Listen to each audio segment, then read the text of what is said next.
Le film 27 sort dans 2 semaines dans les cinémas de France. Au moment où je fais cette vidéo, Eurozone n'ont toujours pas annoncé la liste des salles de cinéma, mais sinon ils ont annoncé que cette année il y aura une nouvelle formule pour les films Conan. En gros, si le film n'est pas disponible la première semaine dans votre cinéma, il le sera peut-être la semaine d'après. Et inversement, s'il est disponible la première semaine, il ne le sera pas forcément la deuxième semaine. Et si jamais il n'est pas du tout disponible dans votre cinéma, vous pouvez aller faire la demande dans votre cinéma. J'espère qu'au moins comme ça permettra à des personnes qui n'ont peut-être pas pu voir le moindre film Détective Conan de pouvoir enfin au moins en voir un. En tout cas, en attendant, pour tous ceux qui hésitent à aller voir ce film parce que vous pensez qu'il peut vous spoiler, je vais répondre à la fameuse question: est-ce que le film 27 spoil? D'abord, je vais donner quelques détails sur les personnages présents. Je vais pas vous résumer toute leur vie évidemment, mais je vais juste vous dire d'où ils viennent, parce que dans ce film, il va y avoir des personnages qui viennent de 3 univers différents créés par Gosho Aoyama Sensei, l'auteur de Détective Conan. Donc déjà, on a les personnages de Détective Conan avec Ran, Conan, Kogoro, Momiji, Yorimuga. Mais la liste est trop longue pour cet univers-là, donc on va passer aux deux autres. Et de toute façon, j'ai cité les personnages importants pour ce film. Ensuite, il y a Kaito Kid, l'inspecteur Nakamori et Aoko qui sont dans le manga Magic Kaito, qui est toujours en cours, mais les chapitres sortent très rarement car l'auteur travaille énormément sur Détective Conan. Et il y a Okita Soshi et Onimaru Takeshi qui font partie de l'univers du manga Yaiba. Ce manga est terminé et possède 24 volumes. Voilà, maintenant vous avez ces informations qui pourraient vous aider à situer les personnages et à savoir aussi d'où ils viennent. Ces personnages sont déjà apparus au moins une fois dans Détective Conan. Donc c'est pour ça qu'ils se connaissent déjà tous et qu'ils vont peut-être interagir ensemble dans ce film. J'ai pas vu le film donc je peux pas savoir, mais je pense que ce sera quand même le cas. J'ai uniquement vu les 10 premières minutes et si vous voulez, j'ai fait une vidéo review dessus si vous voulez aller la voir. Bref, est-ce que le film 27 spoil? Oui et non. Il ne spoil pas dans 90% du contenu, mais j'ai vu quelque chose et si les personnages parlent un petit peu trop de ce moment-là, ça peut vous spoiler énormément. Donc si vous voulez voir ce film sans problème, je vous conseille d'aller dans l'anime jusqu'à l'épisode 621. Et si vous êtes déjà plus loin que ça, vous pouvez même aller jusqu'à l'épisode 928. Mais le 621 devrait suffire, je pense. Et dans le manga, il faudrait être au tome 72. Et si vous êtes aussi déjà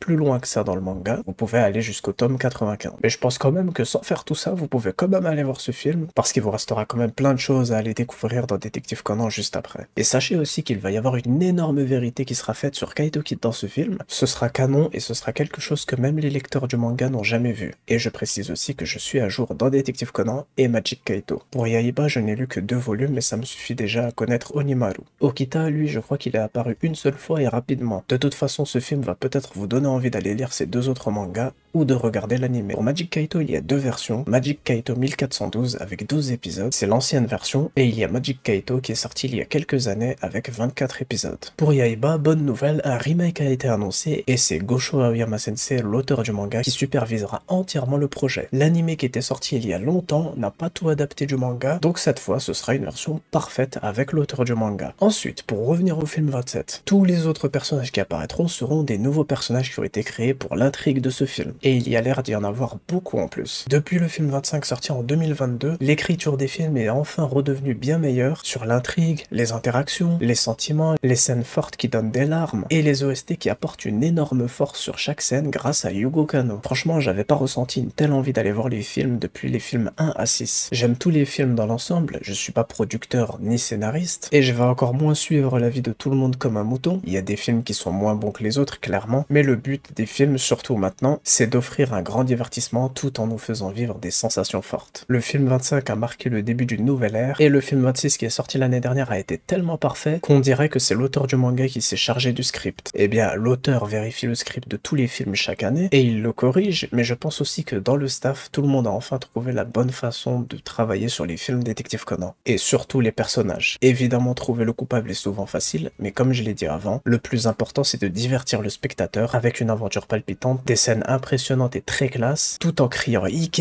avec Conan lors du climax final. Donc au final, allez-y quand même si vous n'êtes pas à jour. Comme je l'ai déjà dit, peut-être que vous ne comprendrez pas les quelques spoils, et s'il y a seulement ce que j'ai vu mais que ça ne va pas plus loin, vous aurez encore des choses à découvrir. Et aussi, je vais être honnête sur autre chose parce que c'est ma façon d'être, surtout envers l'œuvre que j'aime le plus et que je respecte le plus. Comme les films Conan sont souvent affichés comme étant accessibles pour les enfants, si vous voulez y aller en famille, n'emmenez pas d'enfants beaucoup trop jeunes avec vous. Je vous ai dit juste avant que j'ai regardé les 10 premières minutes du film, et ce film ne va clairement pas commencer de manière douce. Je préfère vous prévenir, je serai toujours honnête puisqu'un homme qui explose avec une bombe autour du cou, ou une jeune fille qui voit son père se faire tuer sous ses yeux, ça reste quand même très violent. En plus, quelqu'un m'a déjà dit avoir vu un enfant être effrayé au cinéma. Donc je pense que vers 12 ans et plus, ça devrait aller. Nous, on a vu des horreurs comme L'affaire au musée ou L'homme aux bandelettes lorsqu'on avait environ 7-8 ans, et on a survécu, mais on va pas laisser d'autres enfants subir ça. Chaque film depuis le film 24 commence de manière intense ou sanglante, donc faites attention, et je le répète à chaque fois, mais Détective Conan, à l'inverse de beaucoup de mangas populaires, n'est absolument pas pour les enfants. Et voilà qui conclut cette vidéo, j'espère que j'aurai pu vous aider de la meilleure des manières, et pour tous ceux qui iront au cinéma, n'hésitez pas à emmener un maximum de personnes avec vous, et n'hésitez pas aussi à y aller plusieurs fois, puisque ce n'est pas sûr que le film sera disponible la semaine d'après. Et inversement aussi, s'il est disponible la deuxième semaine, il ne sera peut-être plus là la troisième semaine. Donc soyons nombreux, continuons à soutenir Conan un maximum, et espérons qu'on aura tous les prochains films encore en France. Bref, à bientôt pour de futures vidéos Conan. En attendant, prenez soin de vous, et vive Détective Conan.